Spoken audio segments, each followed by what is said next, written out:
Gideon Levy, thank you so much for taking the time to connect today. My pleasure being with you. So, Gideon, a few days ago, Hezbollah launched rockets at Israel, killing 12 children in the Golan Heights. In response, Israel struck and killed a Hezbollah commander in Beirut, and Israel also killed Hamas's top political leader in Iran. What do you make of all this? It just showed how stupid and bloody and fatal is this game played by people who are only interested in their macho ego. It is really, this whole vicious circle, and we are just in the beginning, still to come. All those retaliations lead to nowhere except of showing off. Look how strong I am. Look how capable I am. Look what a macho I am. It's really a childish game of big egos, obviously all of them masculine egos, and the price is being paid by 12 children here, by children there, and even by leaders. By the end of the day, Ismail Haniyeh was a political leader of Hamas. You can like him, you can not like him, but who is Israel to murder him? What should Israel have done in response to those 12 children who were killed? Only one thing, to put an end to the war in Gaza, which shouldn't have started at all. That's the only way to put an end to this vicious circle that can end up in a horrible way for both peoples. All the rest is really stupid games. The 12 children were killed, and murdering Haniyeh will not bring them back to life, and murdering Haniyeh will not serve any of Israel's interests, nothing. Israel is not a more secure place after the killing of Haniyeh. The world is not a more secure place after killing Haniyeh. And the contrary is the truth. We are now in a much bigger danger than before killing Haniyeh. So what for? And at any point, is there utility in Israel targeting a commander in Hamas or Hezbollah? Is there utility in that? Should they ever do that? If you have an enemy army, don't you want to attack their leader? First of all, Haniyeh, and I'm not here to represent him, but he was not a commander. He was the head of the political wing of Hamas. So he was not a commander, and I don't know if and how much he was involved in the 7th of October. My guess is that very little, if at all, but I keep it open. But in any case, this whole system of assassinations, we know what regimes are doing it. That's not a way of a civilized state to react, to assassinate and assassinate. And what would Israel say if Hamas would assassinate some Israeli ministers? Will it be legitimate? So, in other words, when Iran had killed those, or Hezbollah had killed those 12 children in the Golan Heights, you think that Israel's response should have been to take no action? No, let's analyze this killing. I was in the Majal Shams few hours after the killing, and it was really horrible. Innocent children, Jewish children, parents who were totally shocked. Really, I can't describe you how heartbreaking it was. I can assure you one thing. No Hezbollah commander or fighter had in mind to kill 12 Jewish children on the Golan. Then why did they?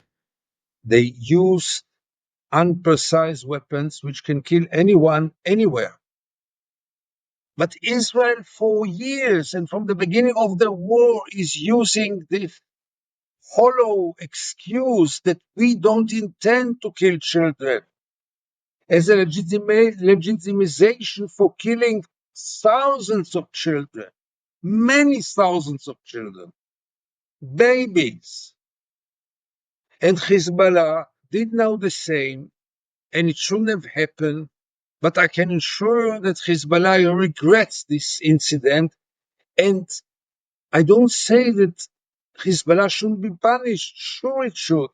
I don't say that Hezbollah shouldn't be fought. Sure, it be fought. It should be fought. But you ask yourself, where does it lead to? Okay, so you kill the senior Hezbollah commander, and then what? After those 12 children were killed, what specifically should Israel have done in response without showing weakness? You know, they're scared that if they don't react strongly enough, then the message they're sending could be, hey, you can continue killing children here. That's what their fear is. The only thing that Israel should have done, and it should have done it a long time ago, is to put an end to this war in Gaza. This will be a sign of power, to put an end of this war. Anything else is continuing this vicious circle.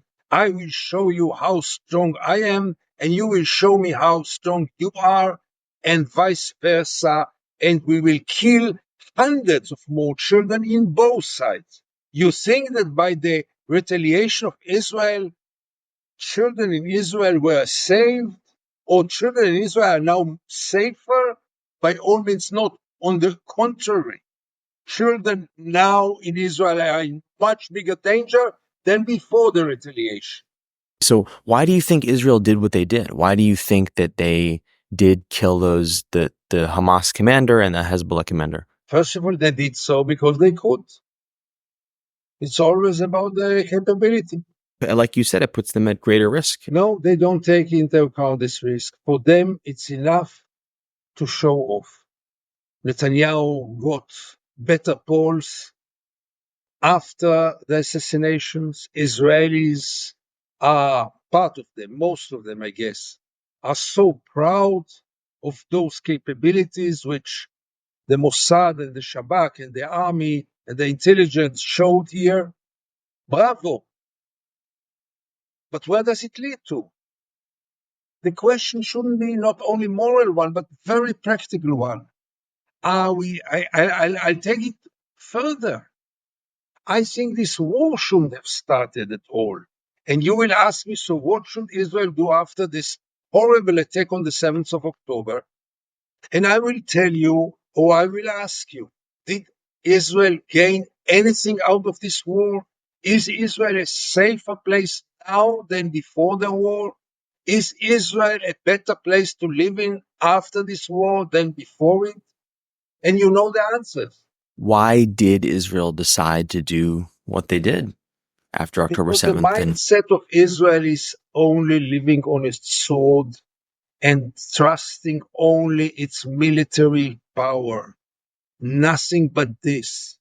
And the Israelis believe that we don't have any other choice but to fight and to kill and to kill and to fight and to be killed and to fight. do you think it's legitimate to be scared of surrounding countries if you don't react in a fierce manner? Will they see you as weak? Would they see Israel as weak and use it as an opportunity to attack greater? It is legitimate and it's not clever.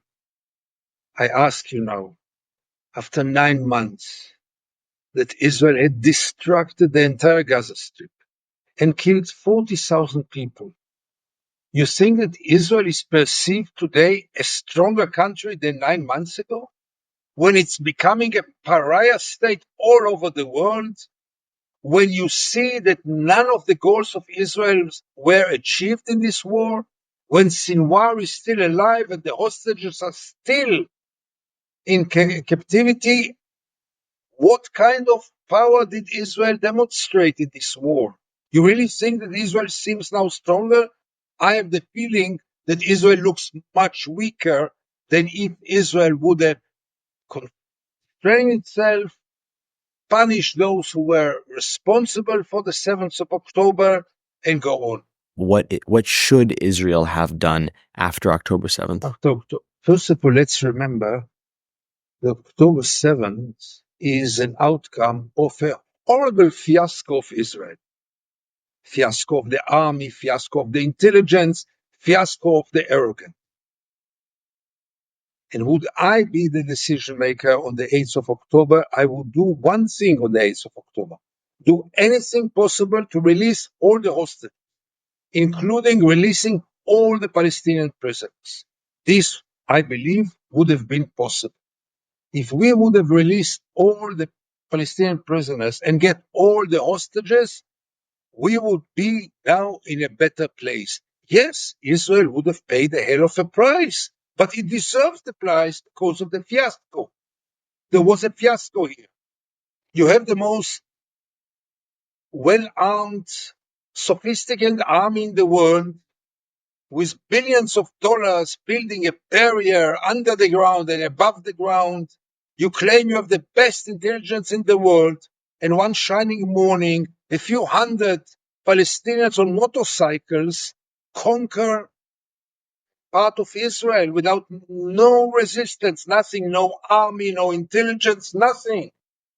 How can it be a bigger fiasco than this? How did it happen that Hamas was able to penetrate and do what they did? That's a question that I don't have an answer. I've been there on Monday, the 9th of October, and I couldn't believe to what I see. Nobody has an explanation. I have no explanation. This is really, I mean, it is surreal. It's not only, first of all, it is the intelligence. Okay, the intelligence failed, we knew nothing. But when you come to a kibbutz like Nir Oz, Israel is a small place, as you know. In Nir Oz, Palestinians took over at 7 o'clock in the morning. Until 4, 5, 6 o'clock in the evening, there was even not one soldier coming to save Nir Oz. Now, it's not in the southern pole or northern pole. It's 1 hour away from Tel Aviv, Nir Oz. Where was the army? Not a single soldier showed up there, not a single one. The Palestinians left Nir Oz without having any battle, after killing and kidnapping half of the kibbutz, more than half.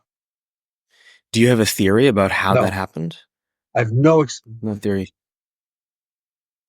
And so I spoke to Ilan Pappe the other week, and his suggestion about what we should have done after October 7th was to do everything, like you said, we can to release the hostages. And I think what he said was that we could have offered a prisoner swap or a hostage swap with Hamas.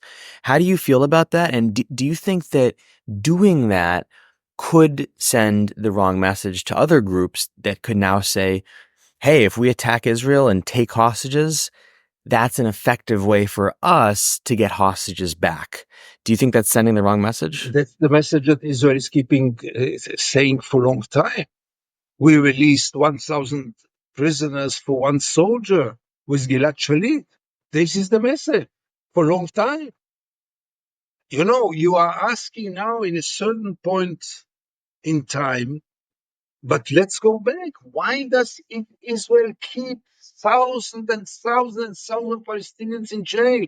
Most of them were never convicted in anything.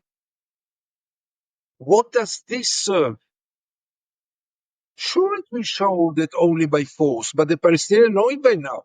With Israel, they can achieve anything only by force. They have no other way left. They tried diplomacy, they tried negotiations, they tried everything, they got nothing. The only times they got something was by force. By the way, not only Palestinians, the whole Arab world. You're saying that it's not rational for Israel to have been worried that doing a prisoner swap would necessarily make the surrounding countries see them as weak. In other words, if they had been soft on Hamas, the fear that Iran and Hezbollah would have been harder on Israel is a fallacy in your view, right? No, Israel now is perceived in its weakest point without doing this hostage deal, with going to a major war over Gaza, with killing 40,000 civilians and part of them also fighters. Israel is at its lowest point, and the Palestinians know it. Hamas is today much stronger than on the 6th of October, politically. Not militarily, but politically is much stronger now. Israel is much weaker now. Look how the world looks upon Israel. Look how civil societies look upon Israel. So if it's about showing off that we are strong, He didn't deliver the goods. You didn't release hostages, and you are perceived as very, very weak. Is Hamas a terrorist group? I hate those questions, not because I'm running away from those definitions, because we don't know. Let's define terror. What is terror? Yes, Hamas is a terrorist group, and Israel is conducting terror much more than Hamas. That's my answer. If terror is a killing and starving and distracting civil societies, Israel is doing much worse than. So, Gideon Levy, what is the solution? What is the solution? How do we resolve this conflict? First of all, it's something unfair to come now and to ask what is the solution. Maybe we missed all the opportunities. I don't know. I'm not sure there is one. You should have come and asked me 30 years ago what is the solution, 40 years ago, 50 years ago.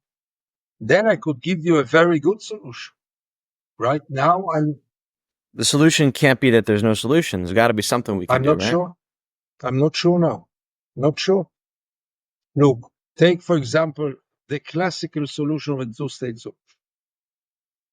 Everyone in the world accepted it. Everyone. There's no country except Israel. There's no country in the world which didn't accept it. This solution is not valid anymore. Finished. With 700,000 settlers in the West Bank, including East Jerusalem, no way there is room for a Palestinian state. There will never be a Palestinian state in those circumstances, and Israel will never evacuate the 700,000 settlers. No way. So this solution we missed already, and I believe it is irreversible. If someone will come and tell me, listen, it's reversible, Israel will evacuate 700,000 settlers, the settlers are nothing, the settlements are nothing, I'll be very happy, but this is not realistic. So one solution we missed already, and then we are left only with the only other one, and this is the one-state solution. There is no other one. Now we are facing a situation in which there are only two ways to go, either continuing to live in an apartheid state or in a democracy. There is no third. So what would a democracy look like? Would this be a one-state democratic country? What would this look like? Like any democracy in the world. Equal rights, one person, one vote. Even the question I don't understand. How does democracy look? Everyone who lives between the river and the sea has the same rights, personally and nationally. Everyone can vote and elect. Everyone gains the same resources and rights equally. That's the definition of democracy. I don't know another definition of democracy. Why do you believe that a two-state solution is no longer possible? Only because of 700,000 settlers who will never be evacuated. There is no room. There is also a question of geography. You can create some Bentostans, but there is no space for a viable state. I'm traveling every week to the West Bank. There is no room there. You cannot drive there more than 5 minutes without seeing another violent settlement. What will be about them? They will live in a Palestinian state? They will agree to Palestinian government? Never. Going back to 1948, do you think that it was proper for the Jews to have received Israel? In other words, do you think that the Jews deserve a state? Look, my father left Europe in 1939. He said goodbye to his parents, whom he never saw again, to his fiancée, who he never saw again. He had nothing to do with Zionism. He had very little to do with Jewishness. He was an assimilated Jew and a German Jew who had a very nice life with a PhD in law. And he went on an illegal boat, which was denied by any port in the Mediterranean. 5 months on the sea, 600 people on a very small boat, detained in Beirut, Lebanon, and finally they reached Palestine in an illegal way. Was my father a Zionist? No. Did he have any other possibility to survive except of doing what he did? No. So the Jews, after the Holocaust, had the right to find themselves a shelter, and Palestine was their shelter. They had the right to find a shelter. They have even the right for self-determination, like any other people in the world. The only major mistake was ignoring the fact that in Palestine there is another people living here. It's not the people without a land who arrived to a land without people, like as we were told. This was the first lie of Zionism. There was here another people. And I still believe at those times it was possible to do something together, but Zionism from the first moment aimed at kicking out the Palestinians and taking over Palestine. This you can see in the early 20s when Jews fought over jobs and tried in a very systematic way to kick out Palestinians from their jobs and take over their jobs. They call it conquering the labor. It was a value in Israeli Zionism. It was something very legitimate. They spoke about Jewish work, Jewish labor. What do you expect the Palestinians? How should they react to this? But do you think that the Jews then or today deserve to have their own state? Yes, yes. We create now a situation in which, but again, the Jews wanted the Jewish state. It is legitimate, but they missed the opportunity for a Jewish state. Because today, a Jewish state contradicts a democracy. We have to choose between a Jewish state or a democratic state. And my choice is very clear. And it doesn't go together because there are two peoples here. You can't help it. And by the way, they are half and half in the size now, but really half and half, 50%, 50% between the river and the sea. We cannot have a Jewish state in a binational state. We could have had a Jewish state with a very clear majority before 67, but we missed its opportunity. And now it My question is, do you think that the Jewish people should have a state of their own? And I think you're saying yes, but I'm confused because you're saying that that state should be mixed, and so that wouldn't necessarily be a Jewish state, right? It would just be like a state like any other state, like New York, you know. So what would make that a Jewish state? First of all, I don't know what does it mean a Jewish state. What does it mean a Jewish state? Is the United States an American state? Is Germany a German state? They are democracies for all its citizens. What does it mean a Jewish state?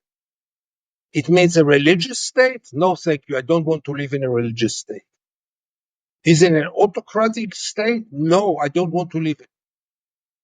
For me, Jewish or not Jewish, for me, what matters is to live in a just place and in a democracy with equality. That's the only thing I care. I don't care if I live or don't live in a Jewish state because I even don't know what does it mean and nobody knows what. There is no, I mean, I know one country which is defined like this, the Islamic Republic of Iran. They define themselves according to the Islamic beliefs and religion. I don't want to be the Islamic Republic of Iran. I want to be the democracy of Israel and Palestine. Some Jewish people are scared that destruction to Israel could mean destruction to Jews, and that Israel is security for Jews. And without Israel, Jews across the world are at a greater risk. What do you think about that? Do you think it's true that Israel represents and is a security measure for Jewish people across the world? So let's first of all stick to the facts. There's nothing today which increases anti-Semitism and which endangers the Jews all over the world than the policy of the state of Israel. Israel is right now the biggest risk for the Jews all over the world. They are paying price for Israel's policy. Secondly, Israel today is the less secure place in the world for Jews. Any Jew all over the world has more security than we have now in Israel. By the time we are talking now, in any given moment, they can be here a regional war with missiles and rockets falling on my head without any protection or without limited protection. So, first of all, this myth that Israel is protecting the Jewish world or is securing the Jewish world is false. It's not true. It's nothing to do with reality. It's a nice cliche, but it's not true. Secondly, the Jew decided, most of them, not all of them, but most of them decided to support Israel blindly and automatically, no matter what Israel does. They are paying now the price. They never dared, the establishment, mainly in the United States and also in Europe, they never dared to criticize Israel. There is a price for it. If you don't criticize Israel for nothing, and you support Israel blindly and automatically, when Israel goes wrong, and Israel went wrong, no doubt about it, you are blamed, yes. I've heard this idea that Israel exists in order to prevent another Holocaust, because now the Jewish people have a country to call their own. And so if there was ever another Holocaust or attempted Holocaust in a country like the United States, then the Jews could flee to Israel, or Israel with its nuclear superpower could protect Jews. What do you make of that idea? Do you think it's a fallacy? Think it's nonsense? Give me one example in which it happened. I mean, Israel could be a place to immigrate for Jews all over the world, but it doesn't make it a more secure place. Sure, when Jews were in troubles in some countries, they could immigrate to Israel, and this was very nice, and they can still. But Israel by itself is in a risk. So, what defense, what security does Israel offer? That you can't travel today in Israel more than 50 kilometers to the north and 50 kilometers to the south of Tel Aviv because all the other areas are dangerous even to travel by car? What kind of shelter is this?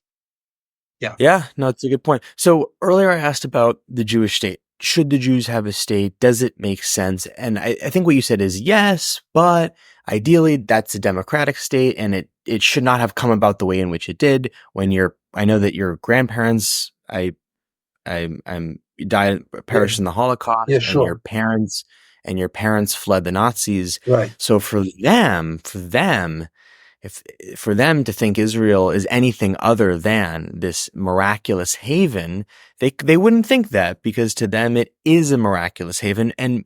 But that was 1940s, right? And so I think what you're saying is that it was a haven then.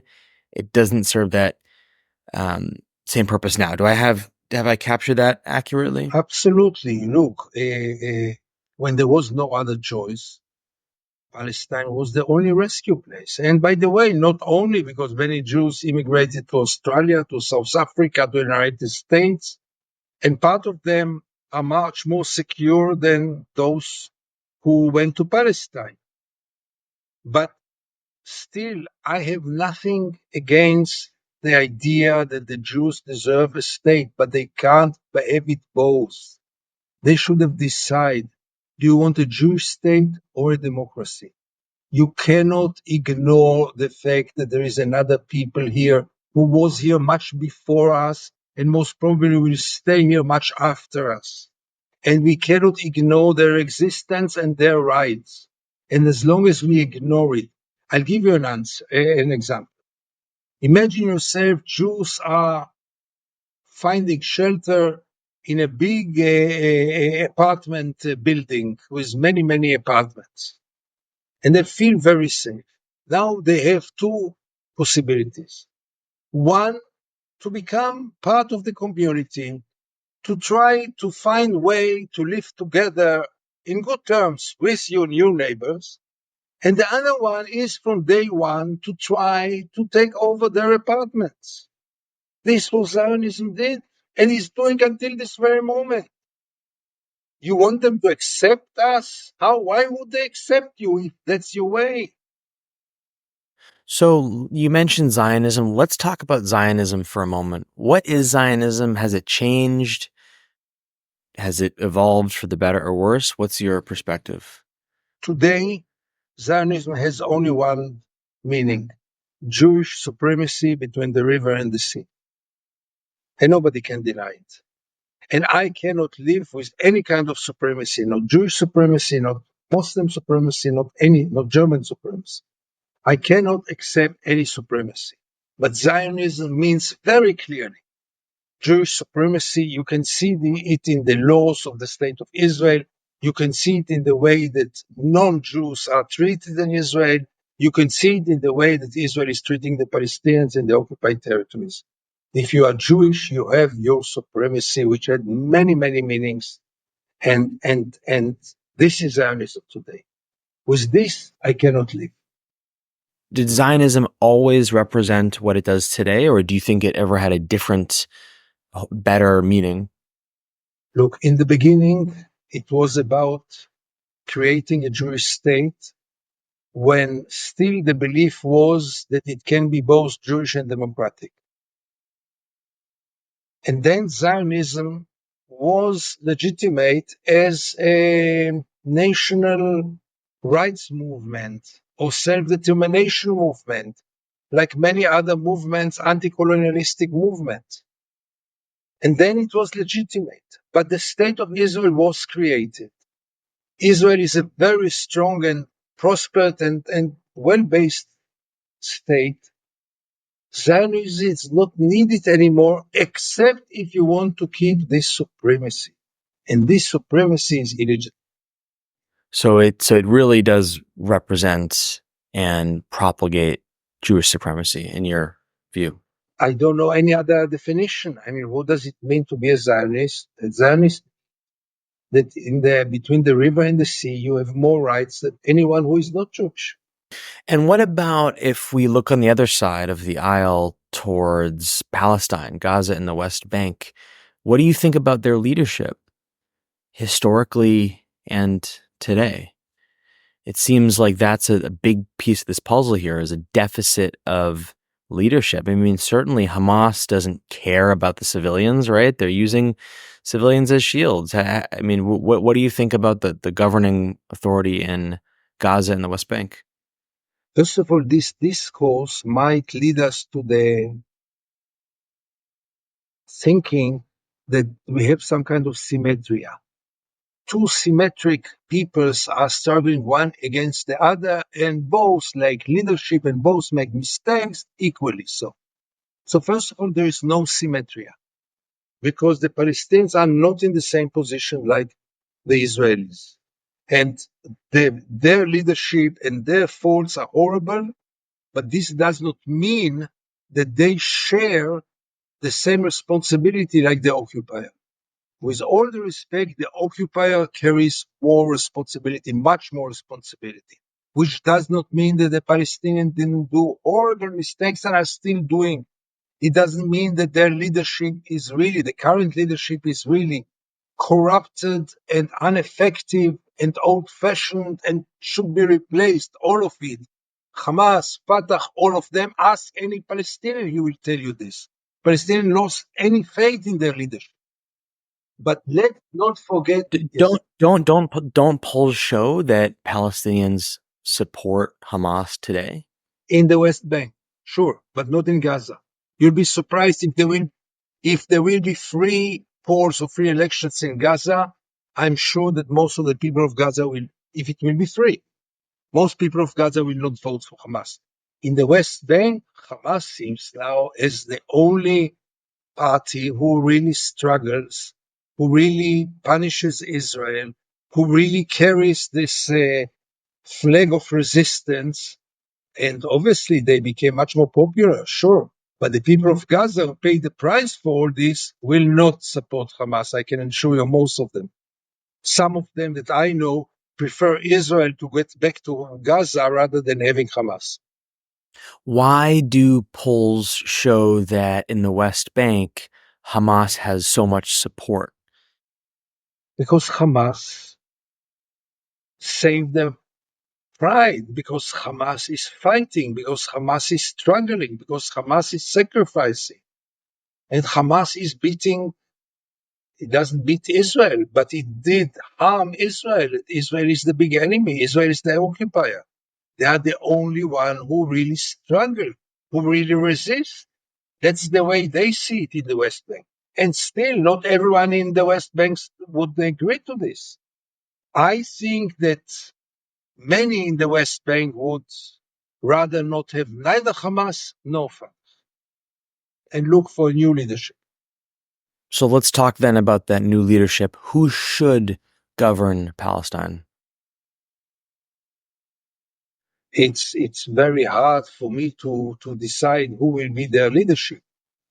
I know one thing: in Israeli jail for the last 20 years stays the only potential leader who could make a change, and this is Marwan Barghouti. I cannot guarantee anything because I didn't talk to him and didn't see him for 20 years, ever since I waived him in court the last time that I saw him. I was a great believer of him. I still believe in him. I know him very well personally. Israel will never release him because he has a potential of becoming a different leader. And maybe he missed also his opportunity. You know, people changed 20 years in jail. I don't know if he can still lead the Palestinians, but he was the only one at the time who could at least unite the Palestinians. Because this division among Palestinians is one of the worst things that happened to the Palestinians. The fact that they are not united. Look at Nelson Mandela, how he kept all the blacks united. Look at Yasser Arafat, who understood that staying united is the most important thing for them in the struggle. And now they are so divided and lacking any kind of leadership. But again, Jake, it's about the Israeli leadership. The key for any change is in Israel's hand, not in the Palestinians' hand. Don't forget this. Who was this leader, potential leader that you said you met? Marwan And why is he currently imprisoned? What was his initial crime? he was sentenced to, I think, 5 life sentences for his part in killing Israelis in the Second Intifada. He tried very hard the political way. He tried to convince any Israeli party. He went from one headquarters to the other in Israel, trying to convince them to do something before it will explode. And he got nothing in return. And then he joined the armed struggle, like Mandela did, by the way, like Mandela. But who should govern Palestine? Because for many years there have been political parties like Hamas, for example, who in their charter it has anti-Semitic comments. I mean, that can't be permissible, right? That can't be acceptable to have a governing body in Palestine that states that that they don't respect or they want to wipe out the Jews or the Israelis. I mean, how do you contend with that in the case of Hamas? Like, how could anyone see them as a legitimate governing authority when their charter contains that? First of all, Hamas was not always there. And there are many who claim that Israel has a share in the creation of Hamas in order to weaken Fatah. Hamas is not my cup of tea, and Hamas was not always there. But what did we do when we had a partner? You can claim rightly so that Hamas is not a partner. But there were times in which there was a partner. Yasser Arafat, for example. What did Israel do with it? Nothing. Continue to build settlements. So yeah, now we are in a bad position. Hamas, by the way, it's not only about destruction of Israel. I have many problems with a movement which is religious and fundamentalistic and doesn't accept women rights and doesn't accept gay rights and kills gays and you name it. But, it wasn't my choice. But there were times in which the Palestinian people was the most secular people among the Arab states. What did Israel do then with the Palestinians? Nothing, just oppress them. So let's talk about how Israel is broken down, because most people living in Israel are not religious extremists. Most of them are secular Jews who are, I think, more liberal democratic minded. Before October 7th, there was revolts against Netanyahu, calling him to leave office. So you have I think, a majority of Israel that is displeased with the government, and yet you have a right-leaning political party in Israel that's guiding the country to do what they are doing. How do you see those two factions playing out? Do you think that there's hope for Israel's future, given that the people of Israel don't necessarily stand with Netanyahu? For me, it was from day one totally meaningless. Because those who fought against Netanyahu, and for a time I was accused as a Bibist, as a supporter of Netanyahu, because I never thought that Netanyahu is the problem.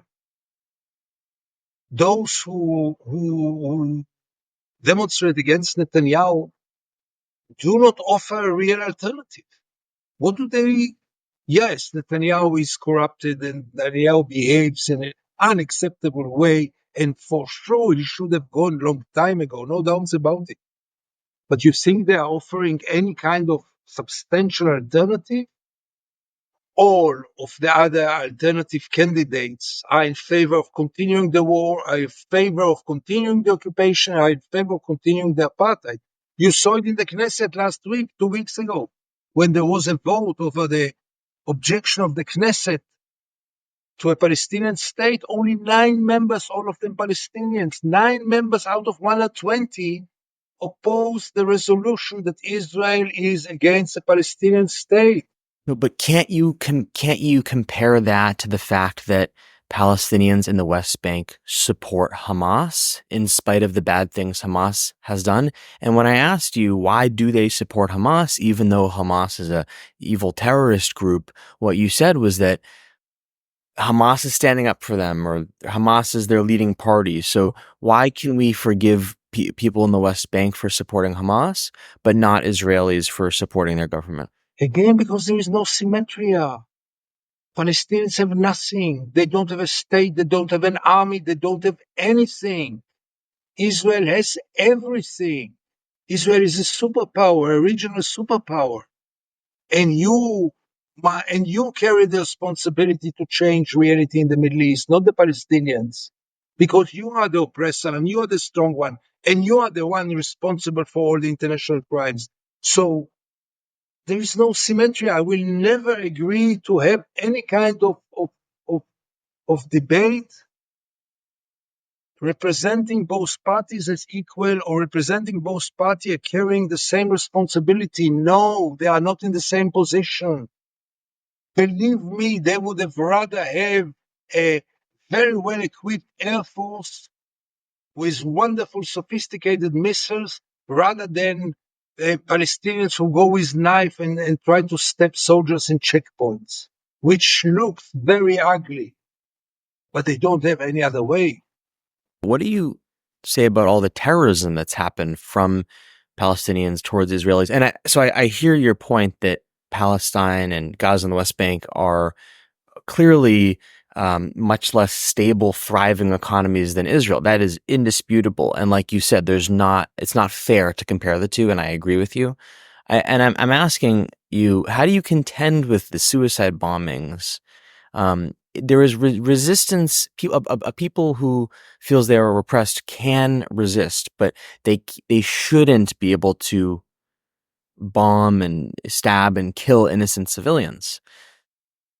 Shouldn't Palestinians and Hamas, shouldn't you and I attribute enough agency to them that we can condemn all of them who have done? You mentioned like a stabbing of a soldier, but a lot of times there's been stabbing of people. Like, shouldn't we condemn each and every act of that as well? We should, but then we should also condemn each act of terror conducted by the state of Israel, which is much bigger in scale, much, much bigger in scale. And we don't have to condemn. I mean, condemnations is really a little childish. Sorry. The armed struggle, the violent struggle, was part of any struggle in history for freedom, including the Jewish struggle for independence. Jews bombed the King David Hotel, killing dozens of innocent people. Jews put bombs in markets and in buses. Because this is the weapon of the weak one. And still I don't support it. I don't think, by the way, it brought much progress for the Palestinians. On the contrary. But don't I understand the motivation? Sure I do. Look, many years ago, I interviewed Ehud Barak, former Israeli prime minister, the most appreciated soldier in the history of the IDF, the chief of staff of the IDF. Yeah, he was everything, the most described as the bravest soldier ever. And I asked him, Mr. Barak, what would have happened if you would have been born Palestinian? And Barak gave me the only honest answer. He said, I would have joined one of the terror organizations. Barak, not me.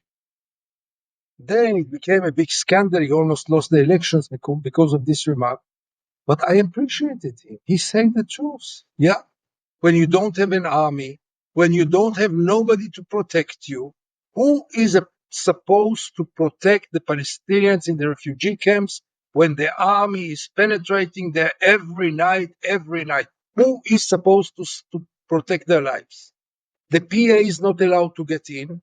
The world is indifferent. Who is supposed to support them, to protect them? Like you said, the things that Hamas has done have not been effective. And it's unfortunate. It's unfortunate And for the very cruel, Palestinian. by the way, and very cruel. Yeah. Well, it's very unfortunate for Palestinians what happened on October 7th because, of course, there's going to be a reaction. And it would have served, because you're saying that Palestinians, it's rational for them to support Hamas. But what I'm saying is that the actions that Hamas has taken have so obviously resulted in their own civilian suffering that I'm not as convinced that civilians should support, or as you say, the obvious answer from Ehud Barak is to join Hamas. Let me ask the question, would Ehud Barak say the same thing today? Would he say that I want to join the group? Look what they did on October 7th. I still want to join them? I don't know. But I know one thing. What would you suggest to the Palestinians to do? I think that that if a group is going to rebel, you should go after the military and you should not rape anyone. I think rape is bad. I That's out think of they the should, question. That's out of the yeah. question. And thanks God, now we have also soldiers who raped prisoners in a prison in Israel, so we are equal on this. Uh, We pushed them to the corner, and they had two options: either to surrender forever and to live this horrible life under the Israeli occupation and apartheid forever, or to struggle. Struggle is many times a very cruel business and very ugly business. And part of them choose this and part of them choose this. what are the motivations for the United States here? They've been supporting Israel in fighting Gaza. Where do you think the positions of the surrounding countries are? Do you think that Saudi Arabia is going to make peace with Israel, and should they?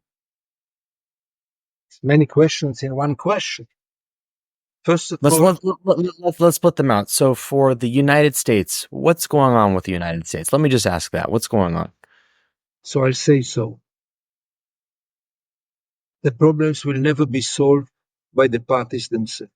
Without international intervention, nothing will happen. When I speak about international intervention, I speak about actions, not talkings.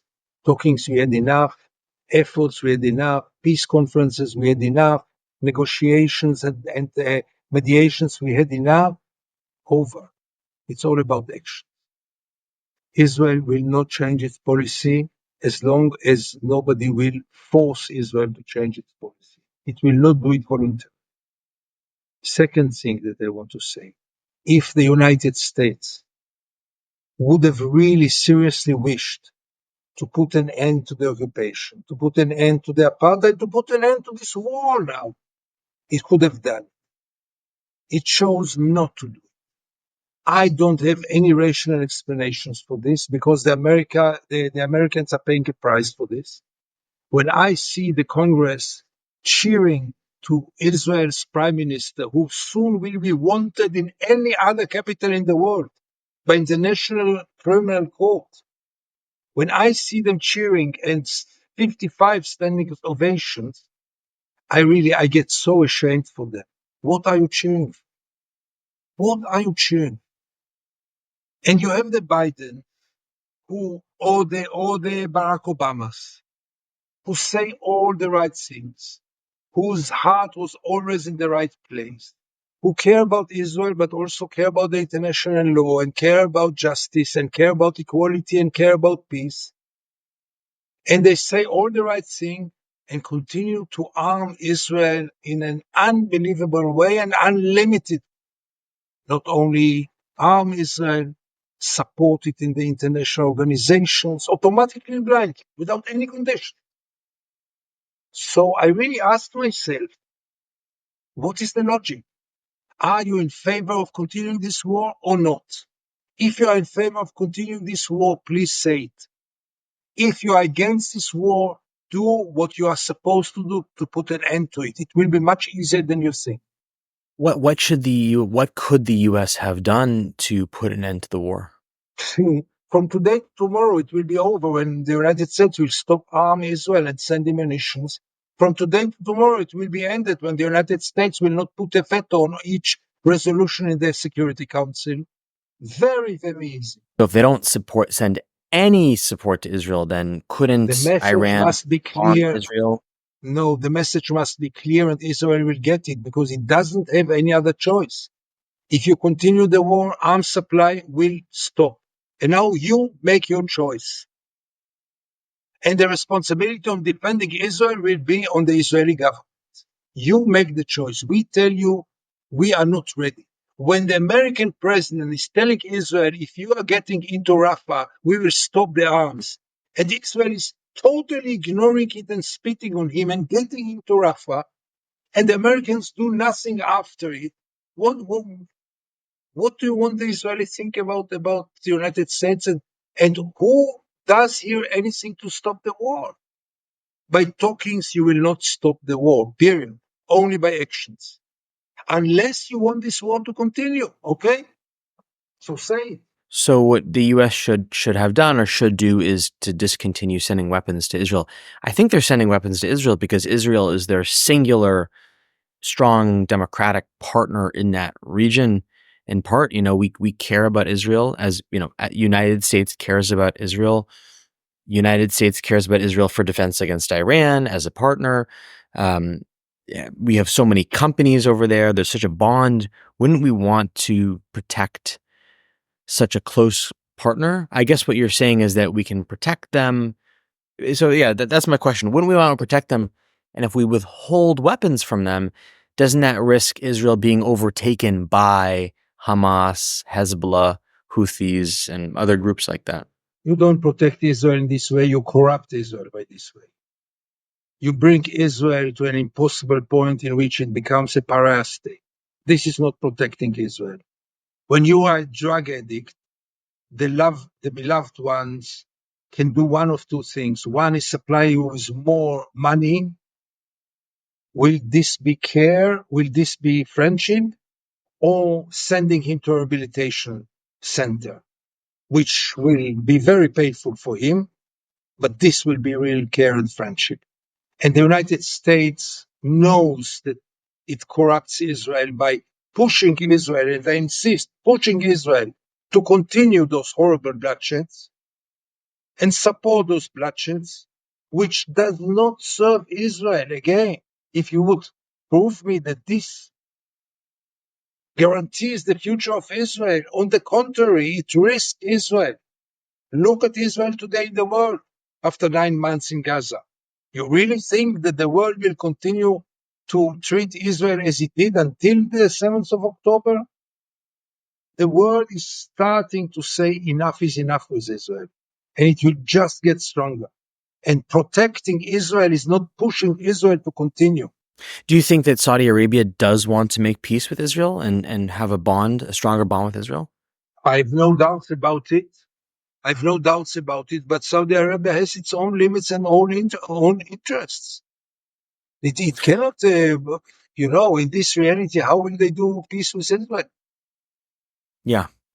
And Gideon, I'm dying to ask you this question. Tell me if you need to go and we can end this, but I want to know about your life story. I want to know how you became critical of Israel, given your past, given your parents. I'd love to learn that story and the point for you at which you realized that you are not as big of a fan of Israel as you thought you were. I disappoint you because there is no point in which it happens. It's an ongoing process which lasts for decades and decades and decades. The key of everything is me starting to travel to the occupied territories quite incidentally without any purposes, just as a journalist, just to see what's going on there. I was a kind of a peacenik or a leftist, but very strongly Zionist and really a good boy Tel Aviv, as I always say. Yeah? I served in the army. I worked with Shimon Peres for 4 years. I was his aided spokesperson. I did all the right things until I started to realize how horrible is the occupation and how much the occupation is defining the moral and political profile of Israel more than anything else. And then it was an ongoing process, which, by the way, goes until this very moment. It's not like I'm in the same place. 5 years ago, I was in a different place. What did you see at first that made you realize that maybe Israel isn't what you thought it was? No, it's a combination of small details. So what were The some of those first details? story was an old woman in the West Bank that settlers or soldiers, I don't remember now, uprooted all her old olive trees. And she was totally helpless, and nobody would come to help her, and nobody would investigate who did it, and nobody would punish them. And I looked at her, and that was the beginning. I was very naive then and very brainwashed, like all the other Israelis, and very Zionist. It didn't happen one day. It's an ongoing process, and then I supported the two-state solution, which still leaves a place for a Jewish state, which still leaves a place of being Zionist. But then I realized that Israel did anything possible to prevent this solution.